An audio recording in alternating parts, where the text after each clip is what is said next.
চালু করলো। বন্ধুরা, আমরা এখন কালাপুরে প্রবেশ করতে যাচ্ছি। তো তোমরা দেখতে থাকো, সত্যি কি এই গ্রামে ভূত আছে?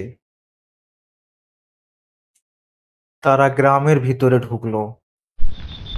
চারিদিকে ভাঙা বাড়ি, আগাছায় ভরা রাস্তা, আর একটা পচা গন্ধ বাতাসে ভেসে বেড়াচ্ছে। তারা দূরে একটি জানালায় দেখতে পায় একজন বৃদ্ধাকে। দীপ টর্চের আলো ফেলতেই বৃদ্ধা অদৃশ্য হয়ে যায়। দীপ আর কাউকে কিছু বলল না। মনে মনে ভাবে, হয়তো চোখের ভুল।